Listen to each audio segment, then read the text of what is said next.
கர்த்தருடைய பரிசுத்த நாமத்திற்கு மகிமை உண்டாவதாக. இந்த காலை வேளை உங்கள் அனைவரையும் ஆண்டவராகிய இயேசு கிறிஸ்துவின் இன்ப நாமத்தில் உங்களை அன்போடு வாழ்த்தி வரவேற்கிறேன். விண்துளிகள் வாயிலாக இந்த நாளிலே சந்திப்பதிலே மிகுந்த மகிழ்ச்சி அடைகிறேன். மார்க்கு 9:41 வாசிக்கிறோம். நீங்கள் கிறிஸ்துவிலாக இருக்கிறபடியினாலே என் நாமத்தின் நிமித்தம் உங்களுக்கு ஒரு கலசம் தண்ணீர் குடிக்கிறவன் தன் பலனை அடையாமல் போவதில்லை என்று சொல்லி நாம் வாசிக்கிறோம். இந்த நாளின் செய்தியின் தலைப்பானது பலனை எழுந்து போகுதல். ஒருவர் மற்றவருக்கு செய்யும் ஒவ்வொரு செயலும் பரலோகத்தில் நினைவு கூறப்படுகிறது. அந்த பாக்கிய செயலாக நாம் இருப்பின் அது எத்தனை மகிழ்ச்சியான ஒன்று.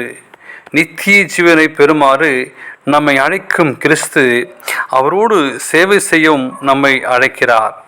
இயேசு கிறிஸ்துவை இரட்சகராக ஏற்றுக்கொள்வதோடு அதன் பிறகு பிறர் மேல் அக்கறை கொள்வதே நாம் கிடையாது என்பது பெரும்பாலான கிறிஸ்துவர்களின் நிலை.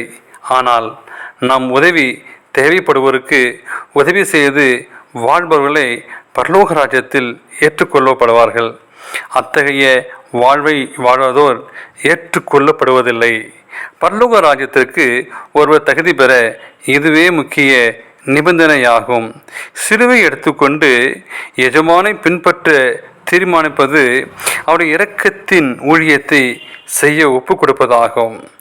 மத்தேயு 25 பசியோடும் தாகத்தோடும் வஸ்திரமின்றி சிறைப்பட்டும் இருந்தவரை நம்மோடு ஒப்பிடுகிறார். இயேசு நம்மை சொந்தம் பாராட்டுவதில் வெகு சிலராகவே அவர் அங்கீகரிக்கிறார். அவர் அங்கீகரிக்கப்பட்டவர்கள் நித்திய ஜீவனையும் மற்றவர்கள் நித்திய தண்டனையும் பெறுவார்கள். இயேசுவோடு வாழ விரும்புகிறவர்கள் இத்தகைய சேவை மனப்பான்மை அவரிடமிருந்து பெறுவது மிகவும் முக்கியமல்லவா? விசுவாசத்தை கிரியைகளால் வெளிப்படுத்த வேண்டும்.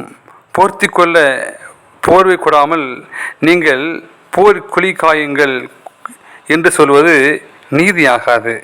வறுமையும் வேதனையும் எங்கு உள்ளது? அதற்கு பரிகாரம் தேட கிறிஸ்துவன் முயலும்போது உலகத்தில் ஒரு மாற்றத்தை ஏற்படுத்தலாம். தேவனுடைய ஊழியக்காரராக நமக்கு அருளப்பட்டிருக்கும் ஸ்லாக்கியம் இது.